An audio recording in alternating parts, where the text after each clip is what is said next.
Hi all, how are you? I'm good. Thank you. Well, yeah, I'm good. Thank you for asking. I don't want to say that just because that's what I say all the time. Like if I'm legit not good, I want to say no, I'm not good. But today I'm pretty good. I just put the baby down. It's only like it's somewhere between 7 and 7:30 and I kept him up, but he's rabbit trail. He's up like at 7. And then he naps. He goes down for a nap between 10 and 11, and then he'll nap for like 3 hours. So from 10 to 1 or from 11 to 2 or something. And then he's up and he doesn't nap again, but he's very tired. So the good thing about the one nap now is that he goes to bed early, but the sun is still up, obviously, because I'm using window lighting for this video. So I put him down, and oh my gosh, he's gone to bed the last 4 nights without a bottle. I'm trying to get him off of his bottles because I did a horrible job with Phoebe and bottles. So I'm like, okay, I'm going to be proactive. So he gets his bottle before bed. He gets like chill with me or chill on the couch or something and drink his bottle. And then he goes to bed and he gets his pacifier. And I actually, and this is going to be so stupid, I actually give him 2 pacifiers. I give him one that he puts in his mouth, and then I give him one to hold, because that's how he always fell asleep with the bottle, was he had the bottle in his mouth and he was holding his pacifier. So I figure, hey, if I can kind of help trick him into still being that relaxed, that maybe this will work. So I don't know if he's going to go to sleep or not. It's incredibly hot in the house. It's still like 80, 90 degrees during the daytime, and so it just seeps into the house horribly. But anyway, that is not what this video is about. This video is about me sitting down because I feel the need. Dang it, hold on, I gotta get my tissues because I'm gonna cry. I might cry. I might not cry. I might surprise myself and not cry. But I probably will cry.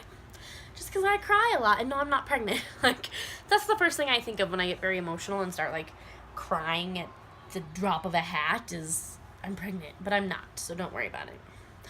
Don't worry.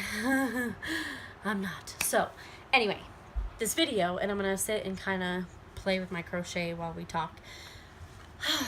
This video is to start talking and processing about deployment. Yeah, I said it. So I kind of made the announcement. I probably talked about it a couple times, and I kind of made the announcement during my announcement video a couple, I don't know, like a month ago. No, not a month ago. Yeah, a month and a half ago, where I announced that I was homeschooling and all that. Well, this is, okay, so official announcement, John is deploying in the winter time.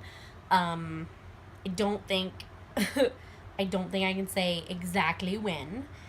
He's leaving after Christmas, and he'll be back sometime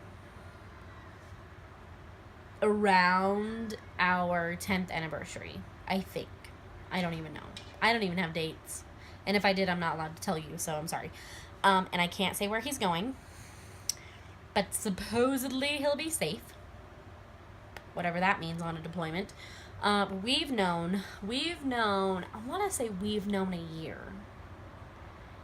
Because I think, where, I don't know. I want to say we've known a year. Maybe more than a year. No, I don't know. But he came home, like, okay, so it was that, hey, it's a volunteer deployment, because that, we knew coming into this that he could get deployed. I think a reserve unit gets deployed like once every 6 years or something, so it just depends on if they're needed. But you can also like go a whole 6-year contract and not get deployed, and that's kind of what we were hoping, and we were thinking that was going to happen. So one of their sister units, or brother units, or whatever you call them, was going to deploy, and then their unit was a volunteer. Like, you could volunteer to go, but you didn't have to go. Well, I guess so we were like, okay, well, you're not volunteering because you don't want to be deployed, and I don't want you to be deployed, and all that. So John wasn't going to volunteer, but I guess a lot of the guys in his unit were. Like, deployment is a big thing. And he came home from a UTA one day and said, I have some news. He said, I have to deploy. And I cried and cried and cried and cried and cried. And it is because someone, I guess, how he explained it, made a clerical error and wrote down the wrong unit number. And once it's down on paper, there's no changing it, and there's no getting out of it, and you can't transfer units, and blah, blah, blah. And so we're like, okay, fine, we'll deal with it when it comes. Well, here it comes. We have a little over, or a little less, I guess, than 4 months. And he'll be deploying for 6 months, which really, okay, isn't that bad. I mean, some men are deployed 12 months, 18 months, 24 months. So I really feel like a poop crying over a 6-month deployment. But I've never been, I think the longest I've been out of contact with him is like 2 weeks. That's how long I've gone without contact, because that's how long he went before he could make his first phone call in basic. But even in basic, they got phone calls, and we got to write letters all the time. So I guess I'm probably going to write letters again, just because that's super fun to do. But, even in basic, I think we went 2 weeks, and then he got like a 5-minute phone call, and then we got, scheduled phone calls, and you always waited by the phone, or always had the phone with you, and always had the ringer up, and we got contact. And then in tech school, we got to, talk on the phone and FaceTime, and I flew down like twice while he was in tech school and visited, and so, we were in constant contact. And during the academy, we were in constant contact. There wasn't a time, they try and scare you and say you might not get a phone call for like the first 3 weeks or whatever, and that's not true. At least for our academy, it wasn't. So this is the first time that he's going to be away. And I don't know why I'm saying that now that I'm thinking about it, because we'll still have time to Skype. Not Skype. I hate Skype. I guess that's just what I remember it being. FaceTime and call. We'll have to figure out the time difference.